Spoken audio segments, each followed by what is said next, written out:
কি বলবো সেইটা নেই। হ্যালো বন্ধুরা, তো আমি আবারও চলে এসেছি আজকে একটা নতুন রেসিপি নিয়ে। তো রেসিপিটা হলো আমি আজকে রসবড়া করব। সেই জন্য দেখো আমি বিউলির ডাল আগে থেকে আমি 4-5 ঘন্টা আগে ভিজিয়ে রেখেছিলাম। দেখো ভেজানোর পরে কত সুন্দর লাগছে। তো এটাকে আমি এবার সুন্দর করে মিক্সারে একটা সুন্দর পেস্ট করে নেব। তারপরে আমি এই রসবড়াটা কিভাবে বানাবো সেটা আমি দেখাবো তোমাদের।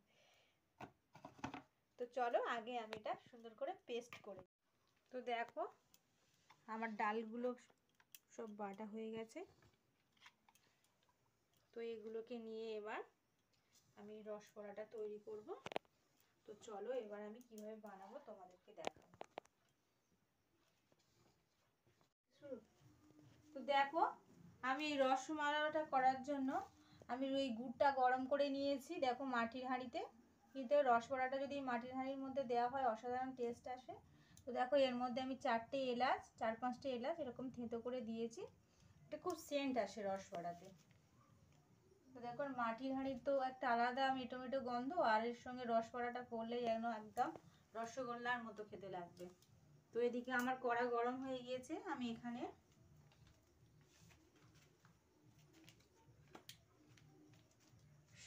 এই সাদা তেল দিয়ে দিচ্ছি পরিমাণ মতো। তারপরে দেখো আমি সর্ষের তেল দিয়ে দিচ্ছি, কারণ দু রকম তেল দিলে কালারটাও সুন্দর আসে আর খেতেও কিন্তু খুব সুস্বাদু হয়।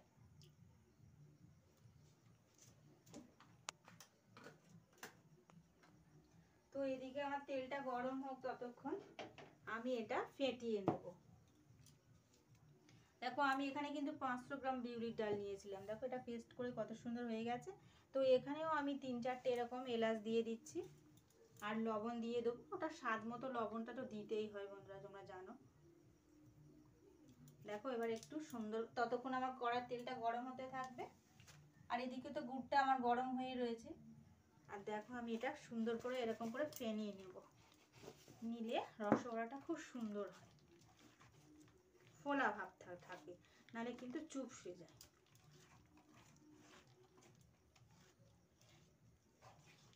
শীতের আমেজ মানে সবসময় নিত্য নতুন একটা পিঠে খাওয়ার একটা আমেজ আসে।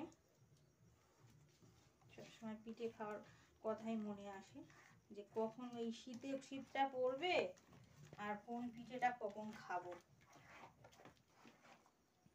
আর কোনো মেনু জানো? পিঠে সব কিছু জানি আমি। যেমন সব পিঠে কি কি তুমি জানতে চাও সেই পিঠের নাম বলো না, আমি সব বানিয়ে বেড়ে দেবো। মুখ চাওড়া সব, চাবড়া চাবড়ি সব।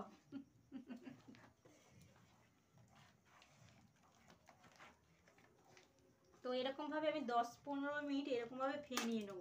দেখো ফেনিয়ে নিলে এটা একটু অনেকটা হালকা মতো ভাব আসে। আর এই রসগোল্লাটা যখন কড়াই দেবো একটু ফোলা ফোলা ভাব আর ফোমের মতো হয়ে যায়, কত সুন্দর দেখতে লাগে। আর না ফেনিয়ে যদি না নেওয়া হয় পিঠেটা কিন্তু ভালো হয় না, শক্ত মতো হয়ে যায়।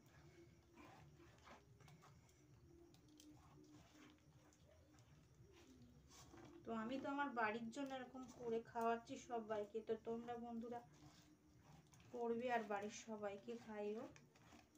সামনে তো পৌষ পার্বণ। চ্যানেলের জন্য কিছু করবে না? চ্যানেল তো বলছি পিঠেটা হয়ে যায়, পিঠেটা তো কমপ্লিট করব, তারপরে তো বন্ধুদের কাছে একটু রিকোয়েস্ট করব।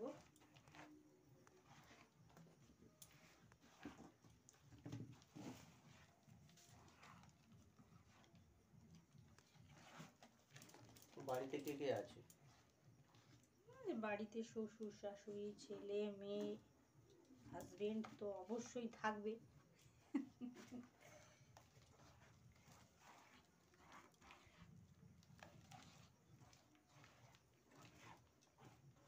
তো আমার বাড়ির সবাই কিন্তু রসগোল্লা খেতে খুব পছন্দ করে।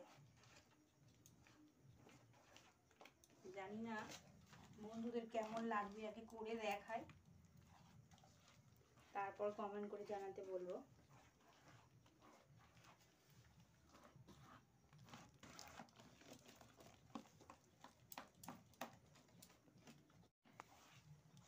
তো দেখো এরকম করে হাত দিয়ে ভালো করে ফেটিয়ে নিতে হবে। এরকম করে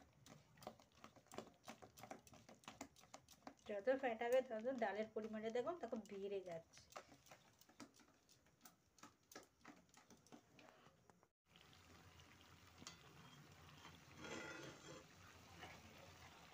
তোলো, জব কুইক কুইক।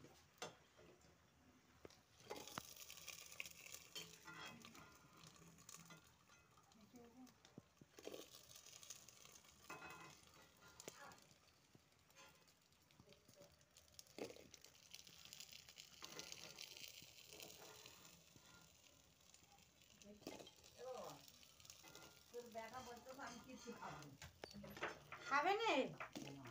কি হয়েছে ছেলেটা? এই সন্ধ্যাবেলা এই পাউরুটি ছিল না, হ্যাঁ ওই দিয়ে আর এই রুটি খাইছিল, তাই একটুখানি খাইছে। ওই আই বেলা আধ ঘন্টা খা, তা সে দেখছি ওকে তো সালার মুখে নেওয়া। ওর কেটাকে তো দাও নাই দুবার লাগে আবার বড়া টড়া খায় তো দাও। ভিজুক সবই তো দিচ্ছি, ভিজ না ভিজলে কি হয় বলো? ওদের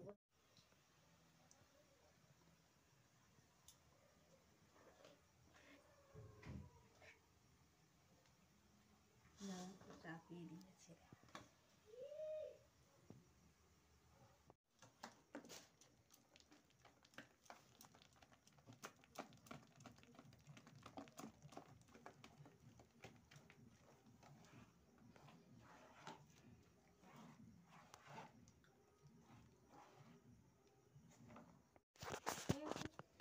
তো দেখো আমার ডাল ফেটানোটা হয়ে গিয়েছে। তো আমি এবার সুন্দর করে এরকম ভাবে ছোট ছোট করে বড়া টাইপের মতো এরকম করে নিয়ে, আমার তেল গরম হয়ে গিয়েছিল, আমি এখানে এইগুলো বড়াগুলো ছাড়ছি। দেখো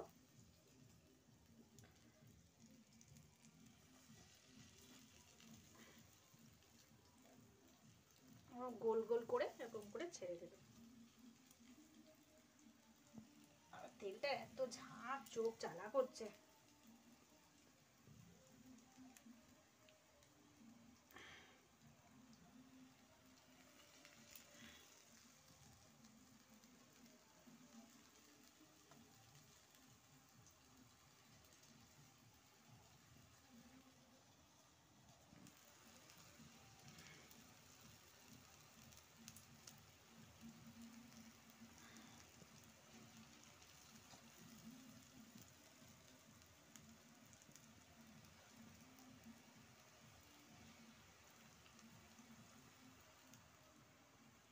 জ্বালা করছে এত, তেলটা গরম, ঝাঁঝ আছে।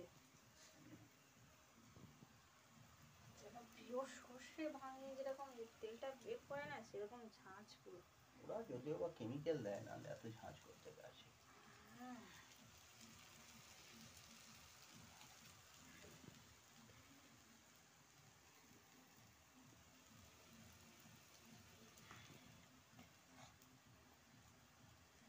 দু রকম তেলের কালারটা কত সুন্দর আসবে দেখবে, সাদা ডাল তো কালারটা কত সুন্দর হয়ে যাবে।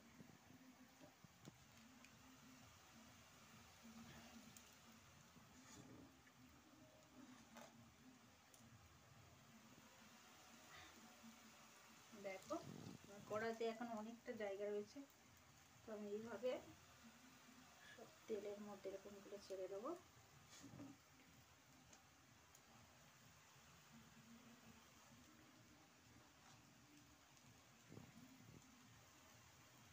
খেতে কিন্তু খুব ভালো লাগে রসবড়া।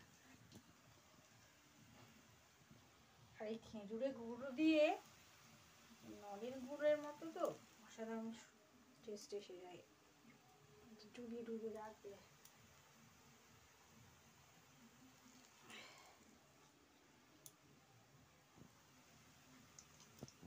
ভাজাগুলো হয়ে গেছে, দেখো ভাজাগুলো কেমন কালারটা কত সুন্দর এসছে। দেখো দু রকম তেল দিয়েছি বলে এরকম কালারটা এসছে। কিন্তু আমার ভাজাগুলো হয়ে গেল। তো আমি এগুলো দিকে দেখো গুড়গুলো গরম করে রেখেছিলাম, দেখো খেজুরের গুড়। দেখো এবারে আমি রসে, এগুলো হালকা গরম হয়ে আছে, আমি এগুলো রসের মধ্যে এরকম করে ডুবিয়ে রাখবো। প্রথম তো ঠাকুর দেবতা রাখবে না, এই তো, তোমাদের দেওয়া হলো না। আগে দাও তো। তো দেখো এইগুলো দেখো কিরকমগুলো আমি আবার ওই ডালগুলো এরকম বড়ার আকারে দিয়েছি, দেখো কত সুন্দর লাগছে। দেখো রসগোল্লার পাশাপাশি দিয়েছি কি বন্ধুরা, একটু কমেন্ট করে জানাবে। দেখো আর এদিকে দেখো আগেরগুলো আমি এরকম রসের মধ্যে ডুবিয়ে রেখেছি, খেজুরের গুড়ের মধ্যে। দেখো কেমন লাগছে, নলেন গুঁড়ো রসগোল্লার মতো লাগছে না?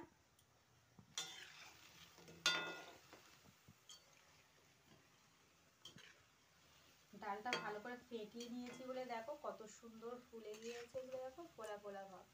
এটা কিন্তু একটা চুপসানো ভাব থাকতো। আর গ্যাসের ফ্লেমটা সবসময় লো থেকে মিডিয়াম থাকবে, হাই ফ্লেমে থাকলে কিন্তু এগুলো চুঙে যাবে।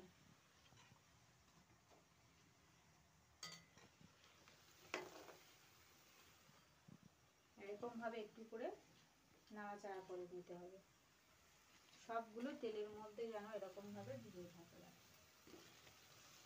এরকম করে একটু করে মাঝে মাঝে নাড়াচাড়া করে দিতে হবে।